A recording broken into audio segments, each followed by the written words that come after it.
Hindsight is really 100%. I guess I should have been wary when my wife first came home from her job at the art gallery, buzzing with joy over a new patron. But when you trust someone completely, and she has never once, in 17 years of living together, given you the slightest bit of trouble, you want to give her a little slack at first. My initial assumption was wrong, very wrong. I'm Bobby Sprague, and my wife is Tracy. We met at a small university in the Midwest 18 years ago, started dating 17 years ago, and married 16 years ago. We had a daughter 14 years ago and a son 12 years ago. I work as a programmer for a government agency. I make good money, but not great.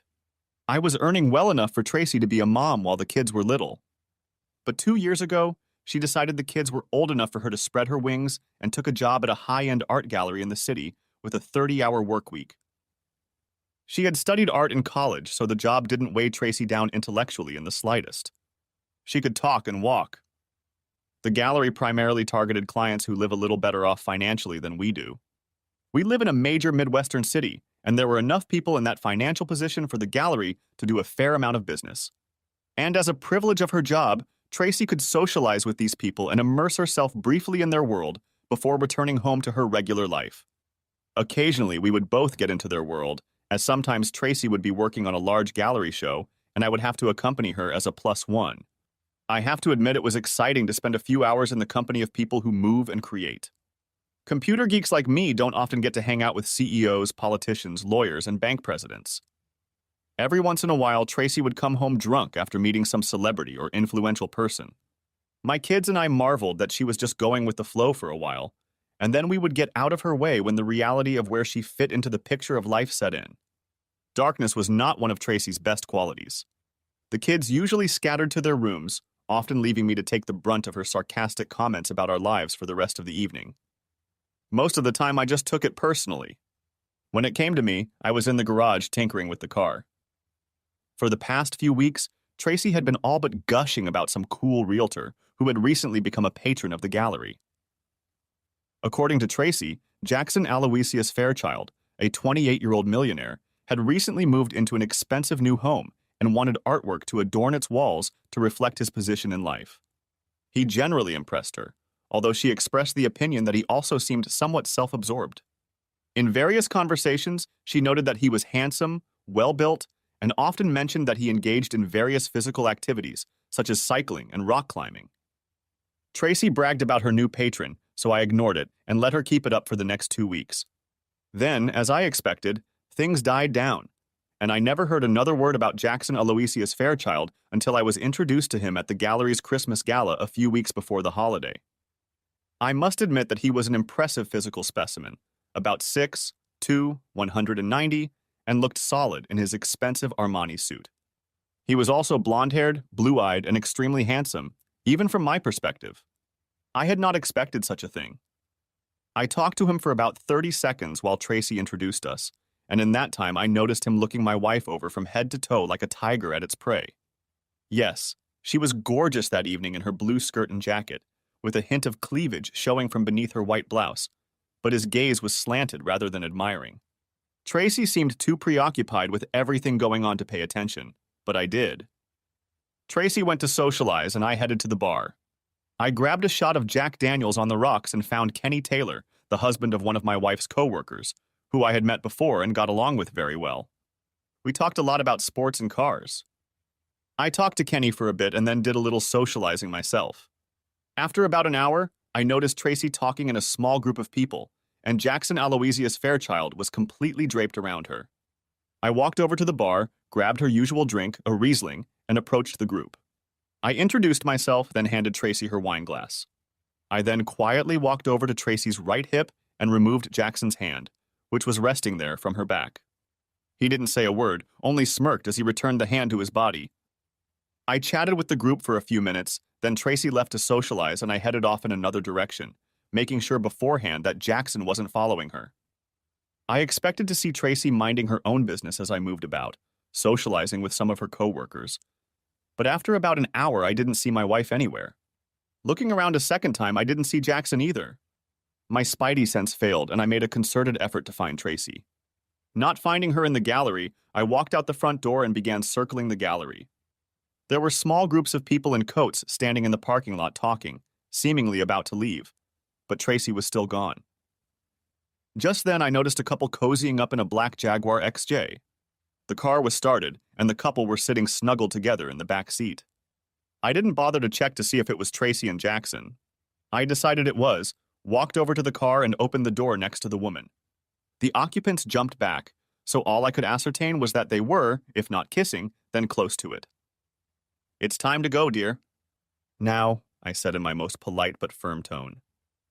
We just," Tracy stammered as Jackson smirked. "I don't care." "It's time to go," I said in a voice just above a whisper. "Really, Bobby, you've got to come and hear this sound system," Jackson said. "It's absolutely crystal." The stereo system was on and some concert music was playing, but I don't think any of them were listening to music. "Another time, Jackson." "We really should get going," I said in my most casual voice. I got my wife out of the car and we walked to where my Ford F-150 was parked. "Wait, I can't leave." "The party is still 2 hours away." "I have to stay the whole time and be one of the hosts," Tracy said with insistence in her voice. "If your boss has a problem with that, he can call me directly," I said. "What the hell do you think you're doing?" We actually listened to his car's sound system. "It's amazing," she said with a note of awe in her voice. "Uh-huh," I replied, but there wasn't a note of awe in my voice. Tracy continued to play innocent, and for the next couple of weeks things were quiet between us. But eventually I brightened up, and things returned to our normal existence. So a few months later, I was caught off guard when Tracy told me that she had accepted an invitation to Jackson's cottage on the lake for a 4th of July weekend. It was to be us, Tracy's boss and his wife, and 2 other married couples who were friends of Jackson's. We would leave Friday afternoon and stay until noon Sunday, and Jackson was going to grill both days, with a full bar, swimming, boating, and whatever else was available. I started to protest, but Tracy just said we'd do it, turned around and walked away from me. In fact, the weekend started off great. We spent a few hours on the lake on Jackson's rather large sailboat. The women all looked great in their bikinis, and the guys didn't look too bad in their baggy suits. Truth be told, Jackson probably had the best body of the 5 guys, though thankfully it didn't look like he was hung better than the others, and Tracy, despite being the second oldest of the 5 women, was probably the best built. Her black bikini showed off her 36 sea breasts and bubble butt without, it seemed to me, leaving too much skin showing. Jackson had set up a damn good grill in the backyard of his cottage, and he even had a fully stocked cooler with beer, wine, and ice for mixed drinks. He brought out an array of marinated steaks and started laying them out on the grill, while everyone sat in chairs by the grill and drank drinks of their choice. Jackson was acting like a gracious host, and so far was making do with Tracy, who seemed to be staying a little farther away from him than she had at Christmas. The night went splendidly, and about midnight we all dispersed to our bedrooms, and Jackson, as a single man, went alone to the master bedroom. Saturday started with a visit to a small town adjacent to the lake. It was a little tourist trap with all sorts of cute stores, and most of the women came home with a few things. We then ate a sumptuous lunch of hero sandwiches followed by a game of volleyball. After the game was over, the libations began, and in the evening, sausages and shredded pork were grilled. We enjoyed another great dinner, and after sitting around talking for a couple hours, Tracy's boss, Lou, suggested that he and I take a walk around the lake. Considering all we ate and drank, I decided it was a great idea to get ready for round 2. It took us about 30 minutes to get around the lake, and when we returned, the group had moved from the table to chairs and loungers. I wasn't too happy when I saw Tracy sitting in a chaise lounge with her back to Jackson and his arms around her waist. As we approached, Tracy smiled and got up off Jackson, but she didn't seem to be in too much of a hurry, even though she had to know I wouldn't be too pleased. She never looked me in the face, but came over and sat in the chair next to me for most of the rest of the night. Several times during the evening I caught her and Jackson's glances when they thought I wasn't looking. Like the night before, the party started to break up around midnight, but while the other 3 couples went to their bedrooms, Tracy quietly asked me to join her in the kitchen. When we got there, she looked me straight in the eye for the first time all evening and announced, "Jackson offered to let me sleep in his bed tonight. I have accepted his offer." I must have passed out and hit my head, because I thought Tracy had just told me that she was going to sleep with Jackson in his bed. I looked at her like she had 3 eyes, and she realized that I wasn't quite sure I'd heard her correctly. This has nothing to do with love. This is purely about sex, Bobby, she began. I've been completely faithful to you for 17 years. You're the only man I love. But I want to have sex with Jackson. He turns me on, and I want to see how another man feels. After tonight, I'll be your absolutely faithful wife again for the rest of our lives, but I think you owe me one night. I don't know how long I stood there with my mouth open. My wife had just told me that she was going to sleep with another man because she wanted to, and I owed her that. Only over my dead body will you sleep with him, I finally muttered. This isn't a negotiation, Bobby. Take it for what it is. Today I'm his. Tomorrow and for the rest of my life, I'll be yours. Don't be too sure of that, baby. Remember, every action has consequences. Damn it, Bobby, she said to me in a half-whisper. Do you have to see everything in such a black and white light? It's one night, for God's sake.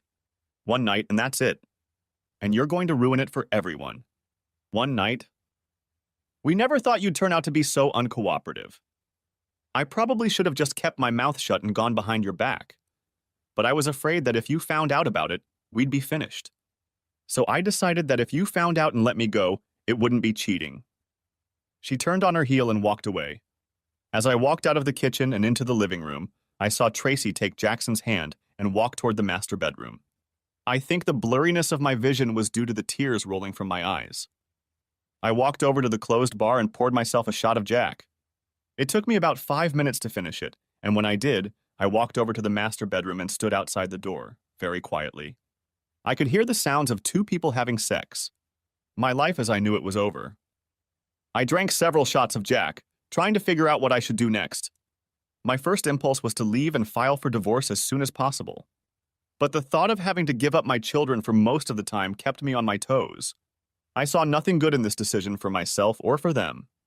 On the other hand, my wife was in another man's bed at this moment, and I knew I couldn't accept that.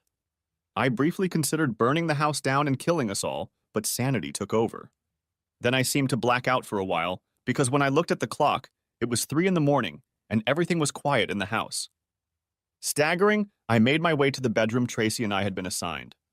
The bed was made up because it was empty, just as I knew it would be. I laid right down on the covers and slept soundly for the next few hours, rising at 7:30. I went to the adjoining bathroom, took a quick shower, and brushed my teeth before heading to the kitchen. 3 other couples were already up and having breakfast of scrambled eggs and bacon. Marna, Tracy's boss's wife, Lou, was obviously the head cook, and she offered me a plate while the others grumbled about their good morning. I could tell by the way everyone was looking at me with the corners of their eyes that they were well aware of what had happened. I know my face flushed and flared because the level of humiliation was off the charts. It's all right, Bobby. We've all seen it before, Marna said sympathetically, and the others nodded their heads in agreement. Jackson's done it 3 or 4 other times. He's an alpha male, and when he sees something he wants, he goes after it. That's just the way he is. I'm also inclined to think that he really enjoys humiliation, and I think women fall for it too, Lou adds. But I don't think there's anything personal about it. It's just the way he is. So what happened to the other couples he did this to? I inquired. As far as I know, they're still married. Kind of silly to splinter a marriage of many years over a one-night stand if you think about it, Marna said. Especially with kids and all, added Joanna, one of the other wives. You mean he's looking for married women with children so the wives can use the children as leverage for an affair? I asked incredulously. I guess so, Ralph, Joanna's husband, chimed in. But he's actually a nice guy except for one little quirk. I've known him since college, and if you're friends with him, it's a friend for life. So I can forgive him that quirk, especially since it doesn't hurt the couple in the long run. In fact, I know that last year Jackson talked his latest sweetheart and her husband into buying a condo in North Carolina, and Jackson stays with them whenever he's in the area. At that moment, we heard moans coming from the master bedroom. It was Tracy, and I could tell from the sounds that the dream with Jackson last night had obviously included this morning. Everyone at the table blushed with embarrassment, and I turned white with rage. Why don't we finish breakfast on the deck? Suggested Marna. Tracy and Jackson joined us on deck about 30 minutes later, showered and looking very pleased with themselves. I had to admit that Tracy was just radiant and didn't seem too concerned about everyone knowing what she had just been doing. She had a plate of breakfast in her hands and immediately walked over to the chaise lounge I was sitting on and sat down on the edge while I rearranged my legs for her. She had her back to me at this point, but I could see the pinkness of her back from behind her tank top. I could also make out the bite mark on her right shoulder, just under the straps of her tank top and bra. She didn't greet me with anything more than a nod as she sat down, and I saw no reason to break the silence. "So, what are everyone's plans for the afternoon?" Jackson said in his host's welcoming voice. "I think we should go back and let the kids have some time with us after lunch, don't you, honey?" I said into Tracy's back. She hesitated for a second, and from the way her hair and head moved, I realized she was rolling her eyes at me. One of those things you realize when you've been together as long as we have. Since she was sitting facing the others, they could all see her rolling her eyes, and it took a lot of effort for me not to reach up and slap her on the deceptive back of her head. "I was hoping we'd be here for a while and perhaps set sail again, dear," she replied flatly. "No. We definitely need to get back. You finish your breakfast. I'll take care of the car." "Wheels at 10, I said, heading back to the house. I loaded the car in record time. Tracy was just finishing breakfast when I returned to the deck. I grabbed her wrist, waved to everyone, hurriedly said goodbye to the rest of the group, and practically dragged Tracy to the car. I didn't need to look anyone in the eye to know what they were thinking. I knew, because I'd already thought about it. We drove in silence for the first 45 minutes, except that the radio was playing and Tracy was mostly looking out the passenger window. I think she was afraid that if she looked straight ahead and I saw her face, it would start an explosion, so she just looked away from me. Finally, I couldn't take it anymore. "Was it worth it?" I half hissed, half spoke to her. She didn't move for a couple seconds. Then I saw her take a deep breath. She turned toward me. Yes. Yes. That was wonderful," she cooed, looking somewhere in the distance. Not exactly the answer I was expecting. I didn't know what to expect, but I didn't think she would tell me the awful truth. Perhaps I expected some stuttering, a little truth, a lot of backtracking, maybe an apology, but not the whole truth. And from the look on her face, I realized that it was indeed the truth. 17 years, 2 kids, everything we've built together, and all that in one night? I asked. She turned slightly toward me in her seat and looked at me with a sad, almost resigned look. "It's up to you, Bobby," she said. "Just like I promised you, it was just a one-time thing, and now I'll be yours as devotedly as I was before last night. It was an amazing night, and now it's over. But if you can lose your love for me so quickly and destroy our family, then you're doing what you have to do. But trust me, I will take the kids and make sure they know you destroyed our family." I was stunned into silence. Not even an apology. And she blamed me for the breakup of our family. She and Jackson sure had planned it well. I'd never seen Tracy like that before, and I definitely didn't like her. "So I can assume that this morning's session with Jackson was designed to humiliate?" I asked. "Not exactly. He wanted to get one more time before I become my husband's faithful wife. He's willing to live by my rules." We stopped by a relative's house to pick up the kids. When we got there, it seemed to Tracy that nothing had changed. Even though I got along great with Tracy's parents, Ron and Judy, I could barely look them in the eye. I felt like they somehow knew that Tracy was a cuckold, and I felt ashamed and humiliated. I wanted to scream the truth about their daughter, but I knew this wasn't the time or place. The entire time we were there, Tracy had a puzzled look on her face. She was definitely enjoying my discomfort and the fact that she had the upper hand. This was definitely the wrong way to make amends, I thought to myself. At the end of the evening, Tracy climbed into bed after me. I lay facing her, and she climbed on top of me and settled on the spoon behind me. "Not tonight," I said. "There's not a damn thing you can do to get me to get up for you. You'll have to settle for what that asshole gave you last night and this morning." For the first time since Saturday night, Tracy showed weakness. She looked hurt and shocked that I had rejected her advances in one of our few moments together. "But don't you want me?" Jackson says that's almost an automatic response from men in situations like this. Really, so he's not only a real estate genius, but also a sex therapist? Then he should have warned you that some men don't take what you did as a sexual challenge. Some of us see it as a total betrayal, and vomiting may be more appropriate than sex. Tracy's eyes opened even wider than they had been. In all our 17 years together, I had never spoken to her like that and never swore at her. I rolled over onto my back and pretended to fall asleep. I could hear her crying softly. I didn't care. I made an appointment with a reputable divorce attorney for the following week. The meeting did not go well, to say the least. Marcus Rothstein had to explain to me twice that my options really came down to giving up half of my assets and the children, or waiting for the children's sake and then giving up half of my assets if we divorced when they reached adulthood. We all know parents who live their lives because of their kids, and then when the kids leave home, the parents no longer have anything in common and get divorced. That's exactly the scenario my lawyer laid out for me. Be a super parent for the next 6 years, and then divorce Tracy once the kids were no longer an issue.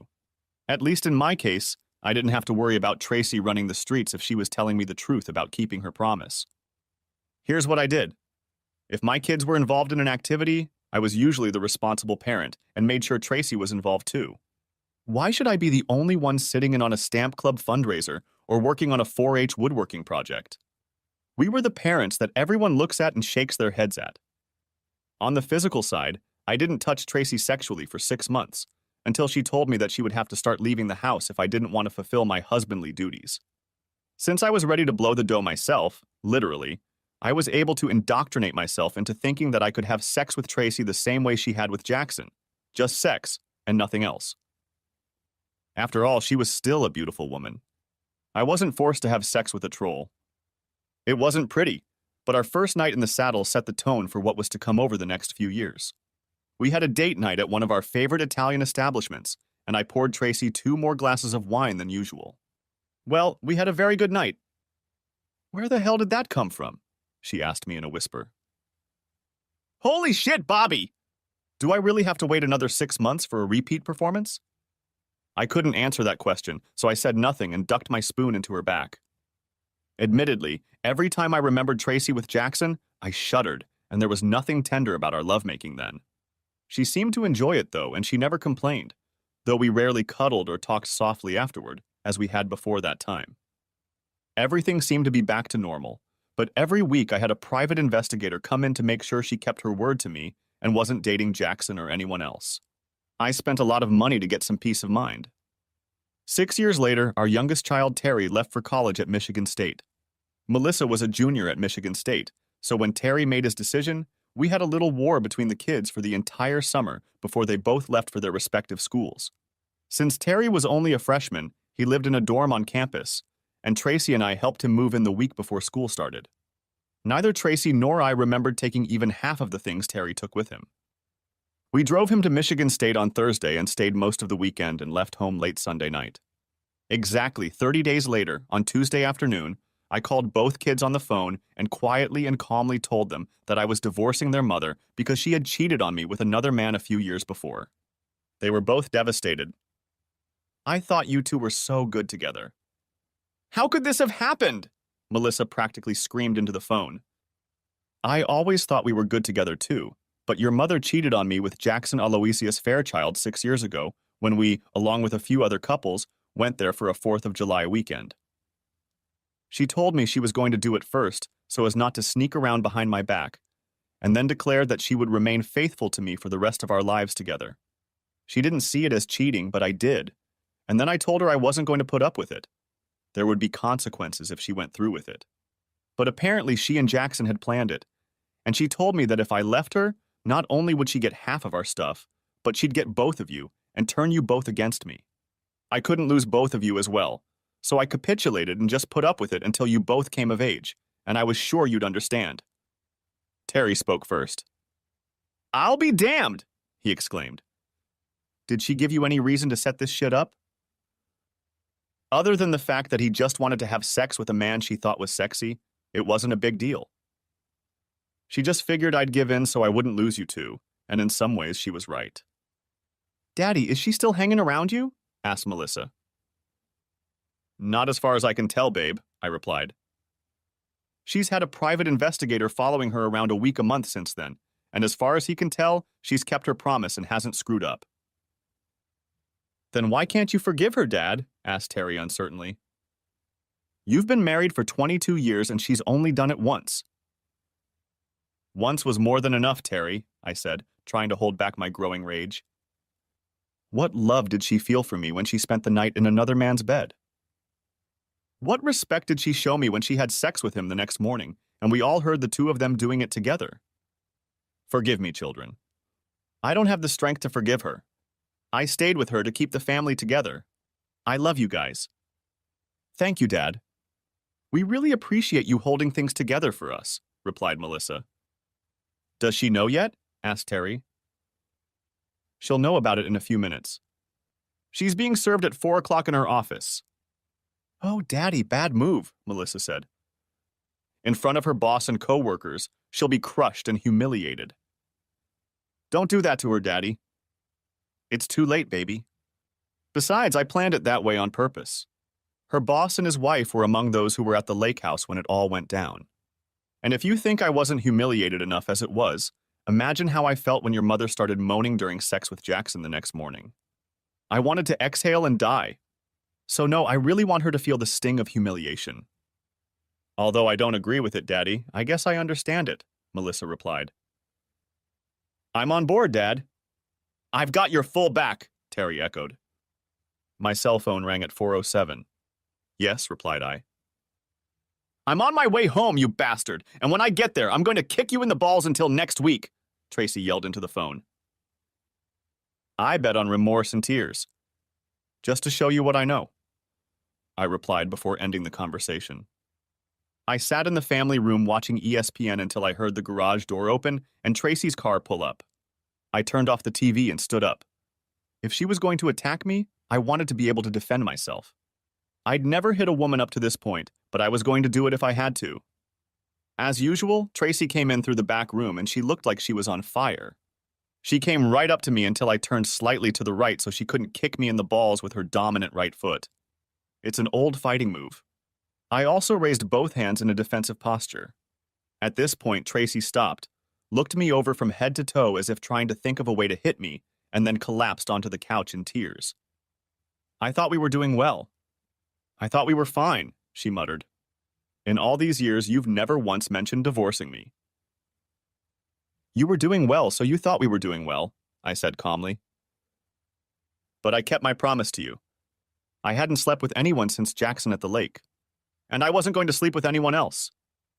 You kept your promise. But 16 years before that, you made a vow to me that you just threw in the trash that night. I asked you not to do it, but you were going to do it anyway and threatened me that you were going to take my children. I couldn't let you do that. It seemed to me that Lou's presence simply completed the circle you began at the lake house 6 years ago. As for the cruelty, your Sunday morning with all of us in the house was the most humiliating moment of my life. You can rest assured I got my revenge. Tracy continued to sob, but I saw a grain of recognition on her face. 6 years ago, you told me that your night with Jackson Aloysius Fairchild was worth it. That it was wonderful. Do you still think that? But I kept my promise. I've been completely faithful to you since then, over 6 years, she whimpered. So how much can you promise? I quickly replied. If your vow is only valid for 16 years, is your promise valid for half as long, say 8 years?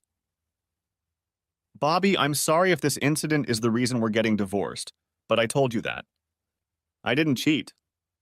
Yes, it does, I insisted. Just because you told me about it beforehand, rather than sneaking around behind my back, doesn't make it right. We didn't discuss it. You and him. We didn't agree to it. You and him. And then you broke your vows to me. You regret the divorce it led to, but you don't regret the act. You never regretted the deed. I didn't give you a pass. We didn't come to some agreement that you could have a pass. You just gave it to yourself and figured I'd accept your stupid decision. You ripped my heart out that weekend, Tracy, and on the way home you told me it was my problem and I had to deal with it or you'd take my kids away. That sounds like love to you because it sure as hell isn't love to me. She just stared at me stunned. Tracy got herself a good lawyer, and he convinced the judge that we needed to go to couples counseling. At the first session, the counselor, a pretty young woman in her 30s, asked me why I thought I couldn't get over Tracy's cheating, especially since she wouldn't go behind my back and sleep with Jackson. I looked at her like she had 2 heads, then asked if she'd ever been married, not noticing the ring on her left hand. My marital status has nothing to do with your answer, Mr. Sprague, she said, more than a little defensively. Wrong answer, I said, getting up to leave. Both women sat motionless as I walked away. Later that evening, I got a call from Ron and Judy, Tracy's parents. I loved Tracy's parents very much. My own parents had died a few years ago, and since their deaths, I'd grown even closer to Ron and Judy. They reciprocated me wholeheartedly, but I knew they had to be on their daughter's side in this case. That's what parents do. I haven't spoken to them since Tracy was sued a few weeks ago. They were both on the line on speakerphone. Judy started the conversation after the pleasantries. "Bobby, why are you such an underdog?" she said. "You know Tracy loves you with all her heart. You know she kept her promise to you to never have sex with anyone else ever again. So why are you so uncooperative?" "What exactly did she tell you about that weekend?" I asked. "Well, honey, she told us that you two talked about her having sex with some guy for one night, and then she promised that she would be faithful to you forever. She told us that she told you about it, not sneaking around behind your back like she could have, because she really loves you and doesn't want to lose you." "That's about half the story, Mom. Are you two sitting down?" "Say what you have to say, Bobby." "We're sitting down," her father replied curtly. "We didn't talk about her having sex with Jackson Aloysius Fairchild. She and Jackson talked. I was told that I had no say, that it would happen, and if I wanted to make a fuss, she would take the children and turn them against me. I warned her not to do that, but it didn't make a damn bit of difference. So they had fun that night, and just to make sure they had fun again that morning, when we all sat in the living room until your daughter got too loud and we left for the backyard. I had never been so humiliated in my life until on the way home, Tracy told me how great the sex was." Does that sound like a loving wife? Does that sound like someone who really cares about her husband? To me, no! "But you stayed with her for another 6 years?" her father asked. "No, I stayed with my children for another 6 years. But love began to die that night and continues to die more and more every day. I will never love her the way I once did." I heard Judy crying. "We're sorry, son. We didn't know the whole story," Ron said. "We should have realized it had to be worse for you to just walk away. Thanks for staying all these years for the kids." Tracy and her lawyer tried everything they could to delay the process, and the divorce took about a year. I don't know, maybe Tracy thought I would lose the will to fight and just stay married. She must have known that wasn't going to happen. Although I didn't realize it at the time, being an involved parent while my children were growing up helped me a lot in my social standing and also gave me a glimpse into the personal lives of some other parents. I got to know a lot more divorced people in my age group than I usually do, and used that knowledge to my advantage when my divorce finally became official. I took day trips or went to a restaurant and dance club on weekends, and I almost always had an interesting conversation partner. Many of them were divorced mothers of friends of my children's friends, and others were friends of friends. I guess the old adage that everything is out there if one wants to look proved true. I did have sex more often and with more partners than I had before I was married. Life wasn't bad if you ignored the hole in his heart that Tracy had made. After the divorce, I moved into a 3-bedroom apartment because I wanted my kids to have a place where they could stay with me if they wanted to. I know they were angry with Tracy at first after the divorce, but I figured they would eventually get over it and maybe split time between the two of us until they moved in permanently. For their sake, I hoped that she and Tracy would come to some sort of agreement, but I wasn't going to be the middleman in that deal. Tracy had done bad things to all 3 of us, and I wasn't going to try to smooth her return to the children's lives. It didn't surprise me that both children chose to live with me during their college vacations, but what did surprise me was how quickly Tracy's parents returned to the family. I heard very little from them during the proceedings, and understandably so, but about 2 months after the divorce became official, Judy called me and asked if I could meet her and Ron for dinner at Maggiano's, a nice Italian restaurant in our town. Considering how well we had gotten along before the divorce, I saw no reason not to go, and the 3 of us had a great evening. The evening started awkwardly as both Ron and Judy apologized for Tracy's behavior and for any animosity that may have arisen because they were supporting her, at least until they knew the rest of the story, so to speak. I told them that the apology was accepted, and I understood that they were supporting their daughter. I then asked them if we could change the subject, and from that point on, the evening got better, despite the occasional remarks and tears about what might have been. Having Ron and Judy back in my life gave me a sense of normalcy, and I think they enjoyed my company as much as I appreciated theirs. We rarely talked about Tracy, except to reminisce about some events from the past. We got together maybe a couple times a month while the kids were at school, and when they came home, we were together even more often. It was only a matter of time before I introduced a sixth person into our little get-togethers. Amy and I started dating about 18 months after the divorce. By then, I was already dating, not really looking for Miss. Right, when Amy and her friends walked into the restaurant where the kids and I were having dinner on Saturday night. She and 3 of her friends were seated across the table from us, and although I wasn't paying much attention to them, my kids were my first priority. "Hey, Dad, see those women who just sat down?" asked Melissa, panting slightly. "They all look good, and 3 of them aren't wearing wedding rings." "Jesus, Melissa, I don't need you to be my soulmate," I replied. "She's right, Dad."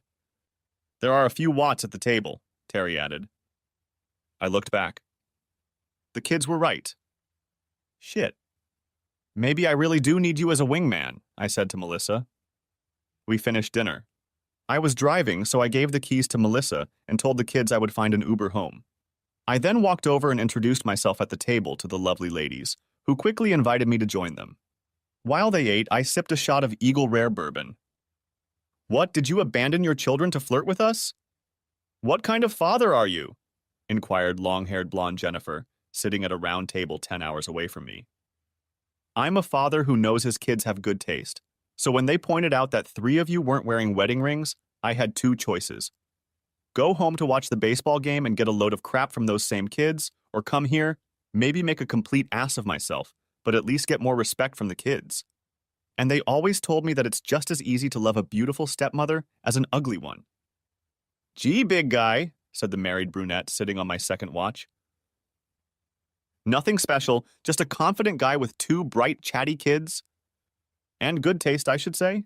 So you're the mother here?" They all giggled, even Rose, who I picked on. "And for that, big guy, you get to tell your story to the class first," she replied with a smile. So I told 4 near strangers a Reader's Digest version of my life, quickly recounting my former 17-year marriage and subsequent divorce. "Not good enough, Romeo. If you're such a great guy, how come your wife left?" Angelica, the raven-haired goddess in my 8 o'clock office, asked. "There are 3 of us here who have gone the divorce route, so we want to know if we should even waste our time talking to you." "Straight up, I love it," I replied. For the first time since I got divorced 2 years ago, I put my whole story out there, even the most painful parts of it. Up until then, only Tracy's parents and my divorce lawyer knew the whole story. When I finished my story, it became uncomfortably quiet. There were tears in everyone's eyes. Hell, I had tears in my own eyes. "Well, that's one way to relieve the tension in the room," Carol said, touching my right arm at around 4 o'clock. "I'm sorry, ladies. I try not to dwell on the past. If you look at it from the other side, I have 2 wonderful children, and my parents-in-law are not bad either." "Your relatives?" "You've got to be kidding me," Angelica sighed. "Now you're crossing all the lines of my understanding. No one loves their in-laws that much, especially after a divorce. What can I say? I'm special. If you're done eating, this round of drinks is on me." "It's my turn to hear your stories," I said. We sat through 3 more rounds until I listened to everyone's story. Jennifer got divorced because her spouse was a serial cheater. Angelica and Carol's marriages broke up because of irreconcilable differences. And Rose has been married to the best husband in the world for 26 years. She called him the world's best husband several times, and each time the other 3 nodded their heads in agreement. This is the man I should meet. The women had told me that they had a bachelorette party once a month, so my presence was something of a rule breaker for Rose. But Rose suggested that if she could bring her husband to the next meeting, I could come too if I wanted to. The other 3 quickly agreed. "Can I bring a date?" I asked cheekily. A month later, the 6 of us gathered at the same restaurant. I met Sean, Rose's husband, and came away from the meeting thinking that he really could be the best husband in the world. We instantly hit it off. The 6 of us continued to go out monthly, and I started dating 3 single women as good friends. Sometimes the 4 of us would go out. Sometimes me and one of the women would go on a date. Sometimes we made love. After about a year, Angelica and I became exclusive. I was still good friends with Jennifer and Carol, but everyone understood that exclusivity meant just that, though when the girls got together, the banter sometimes got rough, even for me. My children got used to Angelica quickly. It took a little longer for the relatives to understand her. I realized that and didn't push it. Having a steady girlfriend meant that their faint hopes of reconciling Tracy and me were fading fast. But I think they saw the same thing in Angelica that I did. And since we had become such good friends, I think it was only a matter of time before they felt natural with her and started showing her why I thought so highly of them. After Angelica had been to her parents-in-law's house about half a dozen times, Judy took me aside from the others and said we needed to talk. She looked as serious as a heart attack, so I was a little worried that my marital happiness was about to explode. "Bobby, maybe I don't have the right to say this, but sorry, I'll say it anyway," she began. "How long have you been dating this woman? Don't you think it's time to put a ring on her finger before someone else gets the bright idea?" I tried my best to match the serious expression on her face, but inside I was grinning from ear to ear. When your ex-mother-in-law sees that, well, I guess she was right. "You're right, Mom. I need to lock that girl up. I guess I was a little scary," I said. "Make it quick, big guy," she replied. About 6 weeks later, I invited Angelica back to Maggiano's for her 47th birthday. I told her to dress for the event, and I was presented with her version of a little black dress. Since Angelica couldn't conceive, she had no pregnancies, and her body looked like a 35-year-old's. Her breasts hadn't sagged, and her middle was still taut. I know she also spent a lot of time at the gym, so it wasn't just the lack of children. The dress was about 5 inches above her knees, and it was cut low in the front to show off her lovely 36 cm. My head was spinning all evening, and I barely managed not to choke on my saliva during dinner. We both ordered cheesecake for dessert, and our waiter returned with a tray with 2 slices and a bottle of champagne on it. "We didn't order champagne," Angelica whispered to me.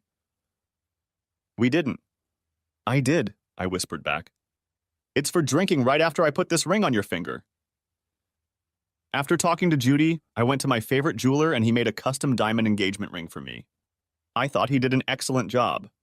Apparently, so did Angelica, who cried as soon as she saw it. I'm sure somewhere in the midst of those sobs was a yes. We had a simple spring wedding. Terry was my best man. Rose was Angelica's matron of honor.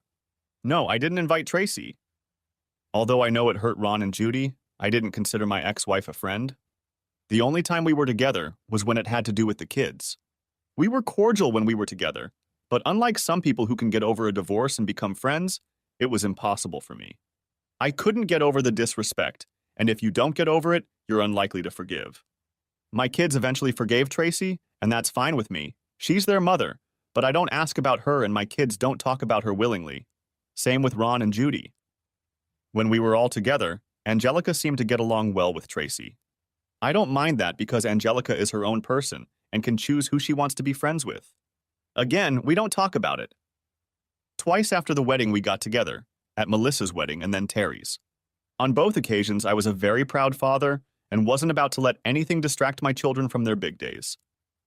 The grandchildren came a couple years after the wedding, and that's when I saw a side of Angelica I never thought I would.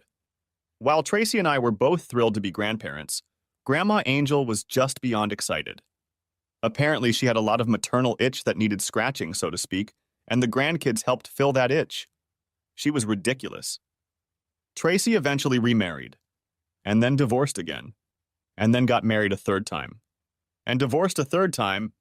Angelica told me that she thought Tracy was looking for another version of me, but couldn't find one. She wanted me to promise her I'd never leave her. "I don't need to promise you that," I replied. "I made a vow